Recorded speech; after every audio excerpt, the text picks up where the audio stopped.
Hey everyone, Mherex here, bringing you another video. This is going to be the next of the stock watch videos. In this one, we're going to be taking a look at the powerhouses. So I anticipated Powerhouse to be difficult, and it really was. I think this is the probably the hardest class to rank. There are so many good ones. No matter what we came up with, someone was getting left out. So, pretty difficult overall. Um, the top two were pretty universal across the board. Those were seemed pretty easy, not too much debate. And then after that, it got progressively harder. I would say even the top three were probably not super difficult, but after that, literally there's like six guys that could be in the next two spots. So because someone's not in the top five doesn't mean they're bad at all. Powerhouse is just one of those classes, and I expect this to change a lot as the months go by and people get more familiar with some of the cards, level them up, use them. But for now, this is what we came up with. So, like I said, some pretty heated debate, although first was really universal. So let's go ahead and take a look at the first one. I actually have the first one at a high level. We picked Zombie Daniel Bryan first. This may surprise some people. I know a lot of people think it's Keith Lee, and certainly you could make a case for Keith Lee. Number one was Zombie Bryan, and out of all of us, none of us had an issue doing that. Main reasons: he's got a really cheap move to load, the 6MP, and some really high move damage moves behind it, as well as a bunch of gem damage on the finisher. So you can also run him in Showdown, although he isn't the best Showdown guy. Does have usability there, and I usually use him for my green stipulation tours, him or Drew, because I don't have, I believe it's Undertaker, Zombie Taker that does the greens. So he also has use as a stipulation guy. But the big reason is he's a super fast feuder, hits really hard, and looks to be extremely future proof with the recycling because he recycles flawlessly, um, and has very high move damage and gem damage with recycling. So doesn't really seem like you can go wrong there. No matter what happens in the future, he looks like he's going to be a card that stays way on top. We did not take his gear into consideration, but if you have his gear, he's even crazier. It's probably the best gear in the game. It's ridiculous. So, but we didn't even take that into the equation. So, um, that will bring me to the second one. I'm going to go ahead and start my ticker here for you guys. Number two is going to be Keith Lee. And there's a few reasons for Keith Lee being number two. While he doesn't really showdown at all, he hits extremely hard, um, and he has a huge. I should really do this by class. It'll be a lot faster long run. He has a huge gem damage buff. So as gems scale, that buff will always scale. He's always going to hit hard like he does now. So if health pools go up and gem damage goes up, that's not going to be an issue. That's the pounce move that I don't have unlocked where he's at right now. It buffs, I want to say, more than 300% gem damage. It's pretty crazy. He can run into some issues recycling. A lot of people use the two words for you plate to help with the damage. You can use aftershock to help with recycling, but he doesn't recycle flawlessly. So that is a big reason why we had him at two. Because Brian's always going to recycle, Keith Lee won't always recycle, and he doesn't have the big move damage. Now, his finisher is really big, and this set is usable as well. However, it's a turn two kind of thing, and you can run this into the finisher. It's not used now, once you get 5-star, but that doesn't mean it couldn't be in the future. And in a pinch, you can use him for your red stipulation tour, although there is better guys, but the countdown gems blow up, make a lot of reds, so that is usable there too. Um, so Keith Lee was second. He's extremely good in feud, hits really, really hard turn one. Um, it's just the lack of being a perfect or flawless recycler had bumped him down to 2. I think number 3 is going to surprise some people, although not a lot of people. Um, Number 3 is going to be Luke, the Bushwhacker. Um, and I actually might have even had him second for me because Luke can do double duty for you. Obviously, most of you know what he can do in Showdown with Butch, with the huge gem defense reduction. So he's one of the better Showdown teams. With that being said, though, he also has an extremely viable feud build. If you have his gear, and a lot of people do because this wasn't the hardest month, you start with 2 more yellow MP. So you can run the choose red move and Kofi, and he's turn 1 in feud, and you can still run the move damage trainers. Then you run the finisher and the 5-star move, which makes, I believe it's 4 cross breaks. So you're basically hitting the finisher and blowing up the whole board with the cross breaks because you're choosing the gems to destroy. His damage ends up being very similar to Zombie Brian as far as damage output potential.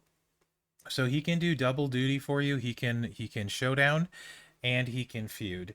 You got the 1 MP move here for showdown that helps with the gem defense reduction. So Luke is extremely versatile, possibly the most versatile powerhouse because he is very, very good in showdown and can be very, very good in feud. Just most people haven't seen it yet.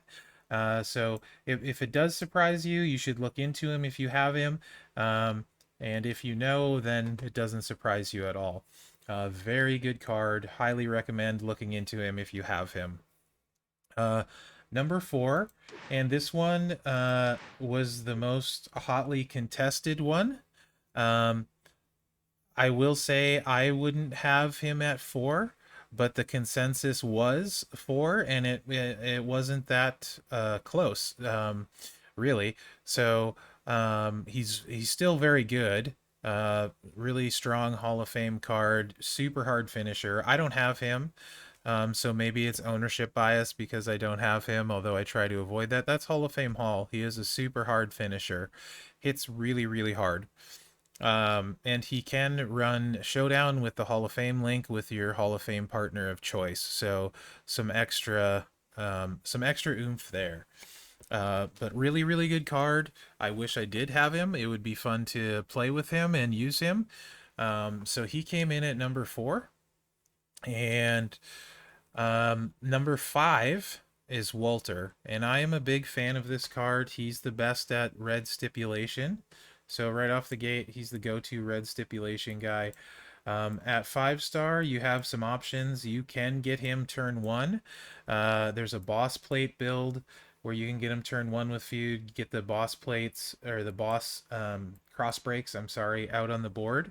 And then you can hit his finisher, which recycles itself. So once you get the finisher, you can hit it every turn. But the 5-star move here, the middle rope missile drop kick, makes a random 2x3 area into yellow gems. So you start out with the German suplex, and you gain 6 red MP, and then you hit the middle rope drop kick, and you if you don't cascade, you go back and you can hit the German suplex again, and then that loads the finisher with cross break gems from the boss plate on the board. There's also his trap build, if you have his gear in particular, which is quite good. Um, and you could probably do some stuff with this knife edge chop. The buff goes up quite high. Um, if you're going for a turn 2 setup, and the finisher's pretty big, and I believe at 5-star silver you're making 14 red gems. It's a 7x2 area, so it's quite big. You're going to recycle the finisher every time though in feud. So between that and stipulation, Walter is really, really good card. I could see him bumping up. Um, and so that rounds out the top five. And there, like I said, there literally is another three or four guys that could have came in at 4 or 5. This was so hard and very hotly contested. Part of it too is how much experience some of us have with some of the cards. Otherwise, you're kind of going on paper. So be watching in the future because a lot of these cards could really fluctuate in the powerhouse one as we get more experience with some of these ones. So let me pull up the honorable mentions. So Hogan was very close to being in the top five. A couple guys definitely wanted him there. You got the Hogan Mr. T link, so he can do stuff in Showdown. Line bonuses tend to favor him in Feud. You got the wild card move set. I don't have Hogan, so I can't show you guys him. You got the wild card move set, or you have the multiply gem, the black build. So some value there with Hogan. Um, and the next, you got Master of the Universe Macho. He has a not move the pin bar. I think one of the things that hurt him is Zombie Triple H and Tech Hogan both do what Macho does better. So while he's very strong in that sense, a little bit higher move charge and doesn't do it quite as well as those two. So I think that hurt him a little bit. Although he's certainly super powerful, so you could argue him into the top five as well. Absolutely. The next two are very similar and could just as easily have been in the top five. Like literally all of these from like four through like 8, all could easily be in the top five. And that's the Boogeyman and Lashley. Um, Especially with General's orders, Lashley has those low charge 3 MP yellow moves. He can just go to town with the General's orders and keep hitting them, load the sub reloads itself, and he's pretty much a nightmare for anyone to deal with. At 5 star, I think you get, is it a trap move? No, it's the other one. So, but the trap move adds bleeds on it when the opponent breaks them. Lashley's a very good card. The only thing really, the knock on him would be it's a sub, so maybe it's going to take a little bit longer, but really, once you get going, it doesn't. Um, and yeah, the 5 star move is the other move that I would use. That's the trap move. So that is the one I was talking about. At 5 star, he gains that, and it changes a lot of things. But these 2 MP yellow moves, destroying reds and making reds, is pretty crazy. And the sub is going to recycle itself, and you can see it does a lot of damage even at 4 star gold. Lashley could have easily been in the top five, and you may see that next month actually. Who knows? Boogeyman is very similar to Lashley in the sense that he's got a sub that can recycle itself. He's got countdown gems that if they stay on the board are going to hit super hard. So both of them can recycle, both can hit hard. He's got a crazy high bleed, although the percentage to bleed is not super high. So I'm not sure I would go with the bleed if I had Boogie. I don't have him to show you. Um, but both him and Lashley are going to play similar. Probably looking at turn 2 or turn 3 wins, but you're subbing them turn 1 usually.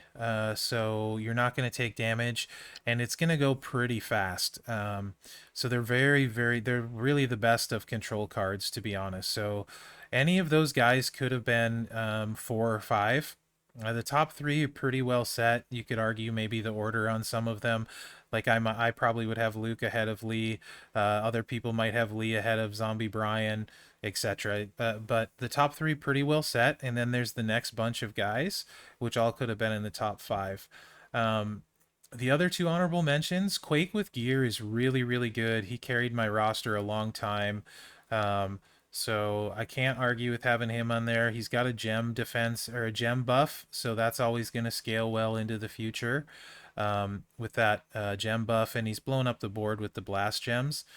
Zombie Austin, especially if you're a newer player, he's going to help you clear a bunch of content. He can hit way, way above his weight with the stun lock and stuff. 7 MP kind of hurt him. The 6 MP feuds now where you need to be 6 MP to start turn 1 hurt him a lot, and a lot more anti-stun straps. But as far as if you're a newer player and stuff, he definitely deserves to be an honorable mention because he can completely carry your roster and help you hit way, way above your weight. And the last one is definitely the best free to play option. And honestly, even if it wasn't free to play, it would deserve a spot on the list. And that's Sika. In particular, if you have both Power Gem trainers, you can run Power Gem, Blast Gem trainers. You can run him with this low charge move set here, where you can get loads and loads of Blast Gems out turn 1. If you got JBL and Rusev, that's making 8 and you can hit it twice, so you're making 16 blast gems on turn 1 with a 9k ray, JBL, and Rusev. Also, if you did his talent up, I believe it was the talent up, you could pick up his 20% gem damage strap, which is significant. So don't sleep on Sika. Plus, he's a very, very good legend. Mine is going to go 5-star bronze since I just got JBL. So by far the best free-to-play powerhouse option. Also, you could probably throw Powerhouse Shelton out there, who I want to mention because he's one of the free 4-star bronze giveaways. At 5-star, he's pretty good. And the bells and whistles for him would also be Ray and Typhoon, as well as a 9k Big John Stud and Kofi. So 9k Ray giving him an extra blast gem. Typhoon buffing that. So Shelton would be a second one for me. We didn't really talk about that, so sorry guys, I threw Shelton in there at the end. And probably also one worth noting, I don't have him yet, and not very many people do, possibly two, is the two icons of WrestleMania, Triple H and Cena. Those might bear watching in the future as more people start to recruit them. Right now, I think almost no one has them, so those could easily make the honorable mention list as they get recruited. Um, but this was very, very hard, so I'm definitely looking forward to hearing you guys' comments. Again, the top five, the like really 4, 5, 6, 7, and 8 all could have been in the top five. So feel free to make a case for your Boogeyman, your Lashley, your Hogan, your Macho. Any of those guys could have made the list. They didn't this week or this month. They will next. Remember, it's not a tier list, too. We are trying to plan for the future. So recycling and stuff like that is at a premium, as well as move damage, preferably all three: move damage, gem damage, and recycling. So very interested, like I said, what you guys have to say. I'm gonna keep these coming and get one for every class, and we can revisit them every month. They should be a lot of fun, I think, to look back and see how the game evolves, kind of like a snapshot for that. Yeah, so I think that's about it for the powerhouses, guys. Hopefully you enjoyed this video. Remember to like, subscribe, and share, as that really helps me out. Show your faction mates, your friends, all that stuff. And other than that, guys, good luck out there, and thanks for watching.